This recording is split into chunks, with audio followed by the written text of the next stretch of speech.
بسم اللہ الرحمن الرحیم۔ آج حضور پاک صلی اللہ علیہ وآلہ وسلم کی زندگی سے ایک روح پرور واقعہ سنتے ہیں۔ آپ صلی اللہ علیہ وآلہ وسلم صرف انسانوں کے ہی اور اس دنیا کے ہی آقا نہیں تھے، بلکہ وہ تو آقائے دو جہاں تھے، اور تمام چرند پرند کو اللہ تعالیٰ نے آپ کی حفاظت پر مامور کیا ہوا تھا۔ یہ واقعہ اس وقت کا ہے جب مکہ والوں نے آپ کو اس قدر تنگ کیا کہ آپ مکہ سے مدینہ کی طرف ہجرت کرنے لگے۔ یہ کچھ اس طرح سے ہے کہ ایک روز ایک کبوتری اپنے گھونسلے بنانے کے لیے جگہ تلاش کر رہی تھی کہ میں وہاں پر انڈے دوں گی اور اس میں سے بچے نکلیں گے۔ اڑتے اڑتے وہ ایک غار کے پاس پہنچی۔ یہ غار مکہ اور مدینہ کے راستے میں آتا ہے۔ اس نے اس غار کے پاس سانپ، بچھوؤں اور زہریلے کیڑے مکوڑوں کو دیکھا جو اس غار کے پاس اس طرح جمع تھے جیسے کسی کا انتظار کر رہے ہوں۔ اسے ان کے قریب جانے سے ڈر لگ رہا تھا۔ اسی دوران جب وہ ادھر ادھر اڑ رہی تھی تو اس نے ایک پتلی سی مکڑی دیکھی۔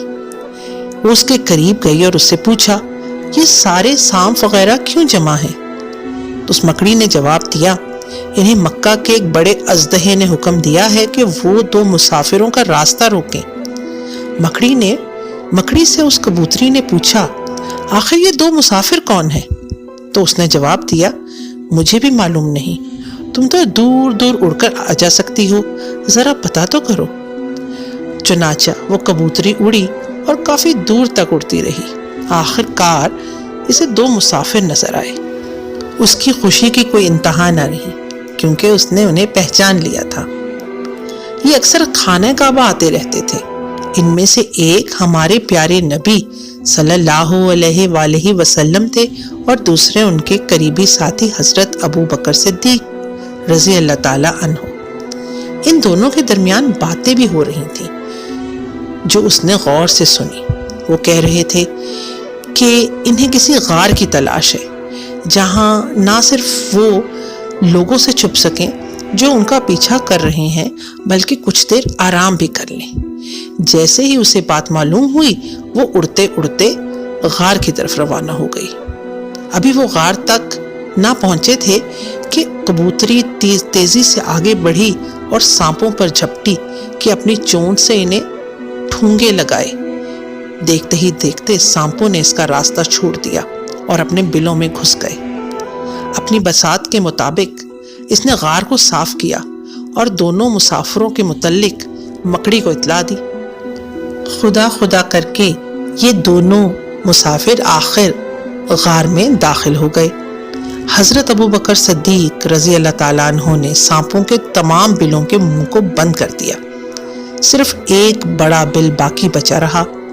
کبوتری کی خواہش تھی کہ اپنے جسم سے اسے بند کر دے۔ ادھر مکڑی سوچ رہی تھی کہ اس بل کے اوپر جالا تن کر اسے بند کر دے۔ اتنے میں حضرت ابو بکر صدیق رضی اللہ تعالی عنہ نے اسی بل پر اپنا پاؤں رکھ دیا اور وہیں بیٹھ گئے۔ اسی دوران میں ڈر اور رنج کے مارے کبوتری ادھر ادھر اڑتی رہی۔ مکڑی نے کبوتری سے پوچھا، تم کیوں بے چین ہو اور تم کیوں نہیں ایسی جگہ کی تلاش کرتی ہو جہاں سکون سے بیٹھ سکو؟ اس نے جواب دیا کہ اصل میں مکہ والوں سے ڈر رہی ہوں جو رسول پاک صلی اللہ علیہ وآلہ وسلم کا پیچھا کر رہے ہیں۔ میں چاہتی ہوں کہ رستے کی نگرانی کرتی رہوں تاکہ مکے والے ادھر نہ پہنچیں۔ میں اسی طرح اڑتی رہوں گی، کبھی مکہ کی طرف جاؤں گی اور کبھی واپس آ جاؤں گی۔ اور کبوتری ایسا ہی کرتی رہی۔ آخری بار جب وہ واپس آئی تو بہت خوف زدہ تھی اور اس نے تیزی سے مکڑی کے پاس جا کے کہا کہ اب کیا ہوگا؟ مکے والے آ رہے ہیں اور ادھر ہی کا رخ کر رہے ہیں۔ اگر انہوں نے محمد صلی اللہ علیہ وآلہ وسلم اور ان کے ساتھی کو دیکھ لیا تو غضب ہو جائے گا۔ تھوڑی دیر مکڑی خاموش رہی جیسے کسی گہری سوچ میں ہو، پھر اس نے جواب دیا کہ میں اس غار کے دروازے پہ جالا بن دیتی ہوں تاکہ آنے والے مکہ کے کافروں کو لگے کہ یہاں تو کوئی آیا ہی نہیں۔ کچھ دیر سوچ کر کبوتری نے بھی ایک فیصلہ کیا۔ اس نے فوراً تنکے اکٹھے کرنے شروع کیے اور غار کے بالکل منہ پر گھونسلہ بنا لیا اور اس میں انڈے دے دیے اور ان پر بیٹھ گئی۔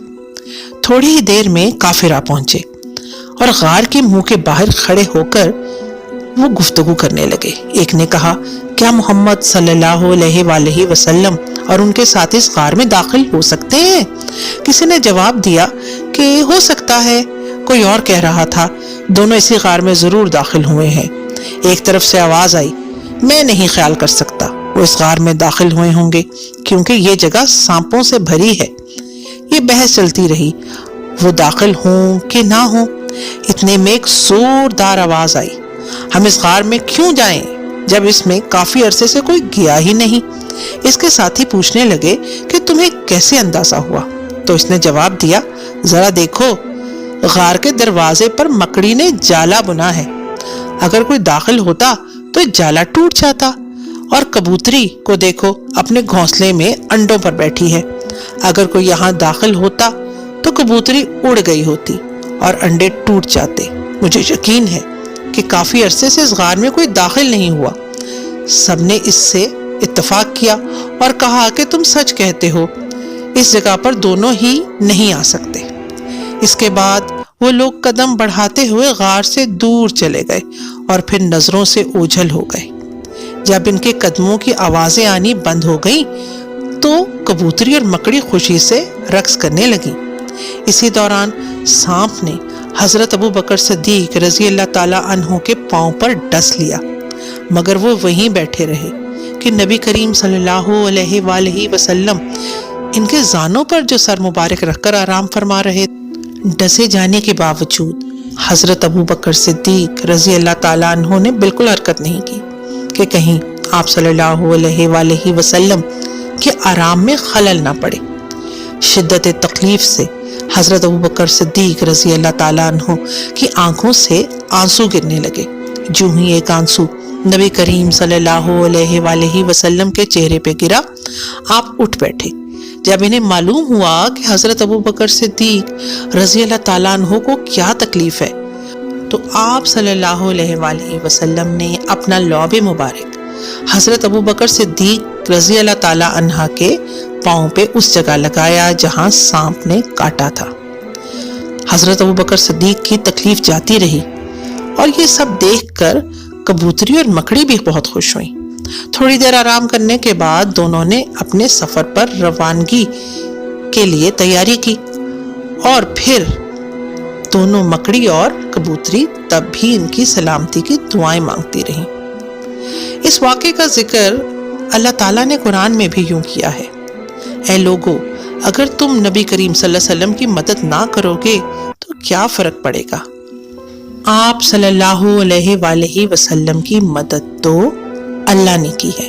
اس وقت جب کافروں نے آپ کو نکال دیا تھا اور آپ دو احباب غار میں تھے، نبی پاک صلی اللہ علیہ وسلم اپنے ساتھی سے کہہ رہے تھے، آپ رنج نہ کریں، اللہ ہمارے ساتھ ہے۔ پھر اللہ نے آپ پر سکون نازل فرمایا اور آپ کی مدد ایسے لشکروں سے کی جنہیں تم دیکھ نہیں سکتے۔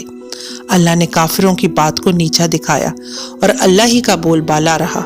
اللہ تعالیٰ زبردست حکمت والا ہے، بے شک۔